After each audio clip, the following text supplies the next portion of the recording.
আলমডাঙ্গার ভাঙবাড়িয়ায় ঈদ আনন্দে দিয়াশালার বারুদে পটকা বানিয়ে ফোটাতে গিয়ে বিস্ফোরণ, ৩ শিশু আহত।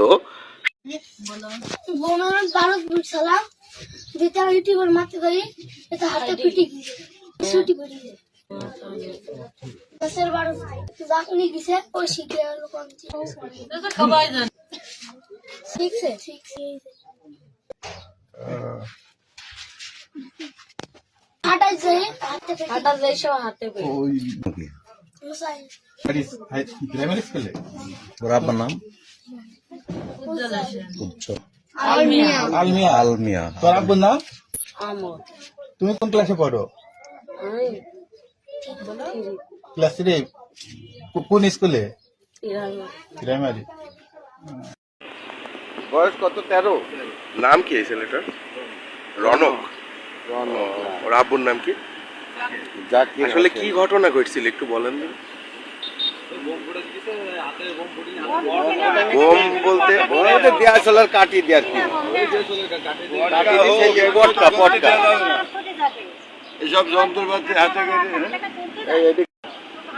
এখন ডক্টর কি বললো, কোথায় নিয়ে গেছিলেন?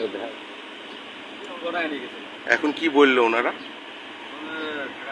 ঢাকাতে নিয়ে যেতে হবে। আঙুল কি 3টা নাই?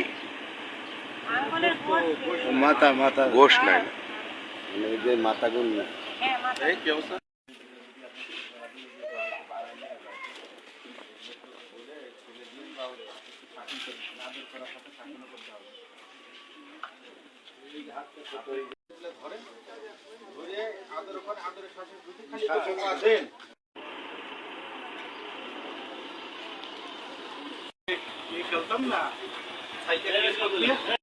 আমি টেলিফোনের মাধ্যমে শোনার পরে ওসি সাহেব ফোন করছিল এবং ডিএসবির থেকে ফোন করছিল। আমি গিয়েছিলাম ঘটনাস্থলে, যাওয়ার পরে ওসি সাহেব আসলো, এখানকার ক্যাম্পিং স্যার ছিল, তারপরে ওসি অপারেশন ছিল, ডিএসবির থেকে লোকজন ছিল, প্রশাসনের লোকজন, তারা দেখলো সরজমিনে।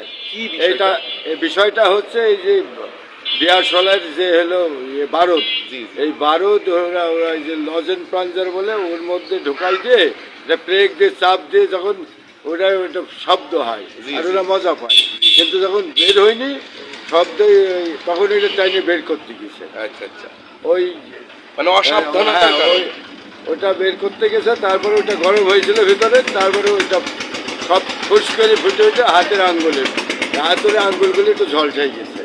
বিষয়টা এই কারণে একটা ছেলে হাতের আঙ্গুল ঝলসাই গেছে, আর ওই পাশাপাশি আর 2টা ছেলে এমনি একটু সিটে ফোটায় একটু ওই হাতে টাতে লাগছে, এমন কোনো ক্ষতি হয়নি। হ্যাঁ, ওসি সাহেব এটা সরজমিনে দেখলো এবং এরা ভিডিও করে নিয়ে গেল এবং সেগুলো জব্দ করলো। ওই যে বারুদগুলো, তারপরে সেই নজর পাঞ্জারে যেটা, সেগুলো ওসি আলমিয়া থানার পানি ইসরাইল সাহেব উনি আসছিলেন সরজমিনে, ওনার সঙ্গে আরও ওসি তদন্ত ছিল, অন্যান্য ফোর্স ছিল, ক্যাম্পিং চার্জ ছিল, আমিও ছিলাম সেই জায়গায়, আমি নিজেও ছিলাম। তো সেটা খেলার ছলে হইতে অসাবধানতার কারণে উনি সবাইকে বলে গেল, না ওই এলাকার মানুষজন, মহিলা পুরুষ সবার উদ্দেশ্যে, যে আপনারা বাচ্চাদেরকে একটু সাবধানতার সাথে রাখেন, এইগুলো আপনার বাচ্চা ক্ষতিগ্রস্ত হবে, সমাজ ক্ষতিগ্রস্ত হবে, এইভাবে যেন আর অসাবধানতার ছেলেপেলে না চলে।